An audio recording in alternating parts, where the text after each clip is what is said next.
As we think about the intersection of the president's trip to China this week and the ongoing war and or ceasefire, whatever you want to call it, with Iran right now, from your purview on the China Select Committee and on the Foreign Affairs Committee, is China potentially a lever that could unlock the Strait of Hormuz? Is it going to take another external party getting involved if it's clear at this point that the U.S. is unable to make this happen in the near term? It would be very helpful if China got involved, just like it'd be very helpful if other countries around the world got involved. The challenge is, of course, and I'm a critic of the president, but of course the challenge is that this president has stuck proverbially the finger in the eye of so many of our traditional allies with these tariff regimes that he's put into place. So we're in a very weakened position to ask for assistance from China. I think China views itself as watching the United States decrease in esteem around the world, in popularity around the world as a trusted partner, and they feel that they are elevating. So I would be surprised if Xi agreed to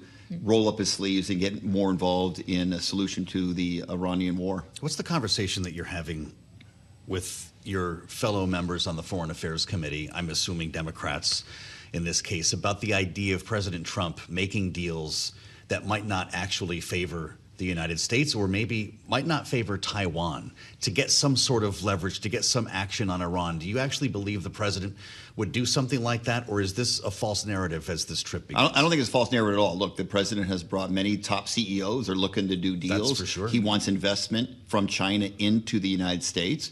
As long as it passes a security background check, which any China investment has to do, we certainly support that. But what would he do in exchange? What is he willing to do? And obviously concern about the security of Taiwan is at the top of the list. What does he mean by that? Well, that's a real huge problem. As you know, the United States Congress wants to do a $14 billion sale of arms to Taiwan so they can better defend themselves in case of any kind of incursion or attack by Beijing or mainland China. The president in the past indicated he supports that. The Taiwanese legislature has voted for $25 billion to buy U.S. weapons to defend themselves.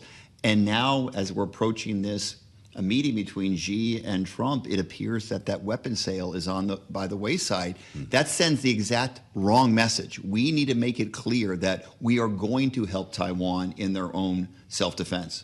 Well, and on the subject of weapons sales, there's obviously a massive question about the own munitions of ours that we have expended in the Middle East, to how quickly those can be replenished and what it means for other theaters like the Pacific. Does the United States even have the ability to assist Taiwan at the same level we otherwise would have before the Middle East conflict began if something were to happen in the near term? Yes, and I would argue we have to do so. The point you're making is a good one. With our support of the Ukraine in the Russia war against Ukraine, we got to continue to support Ukraine. Now the president has made what I believe is the wrong decision to engage in this war of choice against Iran. We would have been much better off dealing with this at a diplomatic level, particularly if our goal was to stop a nuclear armament of Iran. The only way to do that is to get at that enriched uranium, and we can't do that without putting boots on the ground. The American people are not going to support any boots on the ground in Iran. So the only way to do that realistically was through a negotiated settlement. And so if someone were to think about doing harm to the United States with our attention diverted, this unfortunately would be a good time. That's why we have to help Taiwan in their own self-defense at this critical moment. Looking at gas prices in Arizona, averaging $4.80. My gosh, Californians must be driving across the border to tank up in your state. I'm just curious your thoughts on this idea of suspending the gas tax on a federal level. President says he wants to do it. Sounds like D's and R's are lining up, although John Thune poured some cold water on this last night. There's a question of whether there'll be a legislative answer. Well, look, we want to provide some relief to the American people who are suffering. The cost of gas is out of hand, and so we want to do that. Obviously, that gas tax normally goes for important infrastructure projects in the United States. So suspending that should be a last choice, but it is an option. And if it came before the United States Congress, my guess is that it would be successful. But it begs the question, how did we even get into this mess? This is a war of choice. And the vast increase in gas prices was an inevitable result of the poor decision-making by this president. Look, it's very frustrating for the American people to see Iran has done exactly what the intelligence community said they were going to do in light of an attack from the United States. Yet the president acts like this is a big surprise to all of them. It wasn't a surprise. It was inevitable. So for increasing gas prices, the American people know exactly who to blame for it, and that's Donald Trump. Well, when we consider this notion of a federal gas tax holiday, there's a question of how long it would last, at what point, if ever, it was to be put back on. And this fund's essentially the fund that maintains our highway systems. You sit on the Transportation Committee. Do you have concern about that and what it would mean for the solvency of the fund? Heck yeah. I mean, it's a real issue. And so we're balancing out the interests of these ungodly high gas prices that the American people are dealing with.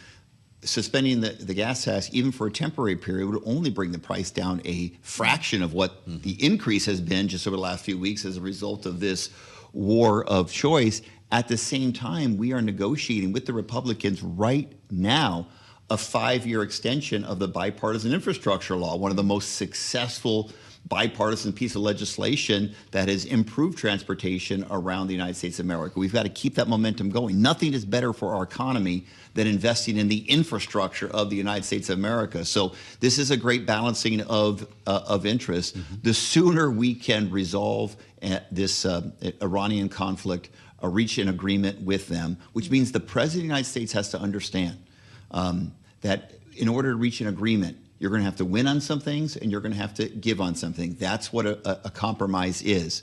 And it needs to reach a compromise in Iran so we can get the gas prices down to a regular level and continue to invest in America's infrastructure. I just want to mention quickly, we've got some breaking news on what is the second round of voting now. The procedural vote to bring Kevin Warsh's nomination to be Fed chair has passed. He has been confirmed as a member of the Fed Board of Governors. This would be the vote that brings him to chair. We haven't gotten to that floor vote yet, Kayleigh, but this is an important one. Just 30 seconds, Congressman. Do you worry Kevin Warsh cuts interest rates in the face of these high energy prices? Well, look, this is a difficult question. Here's why. Yeah. It's so important that the Fed be independent. Yeah.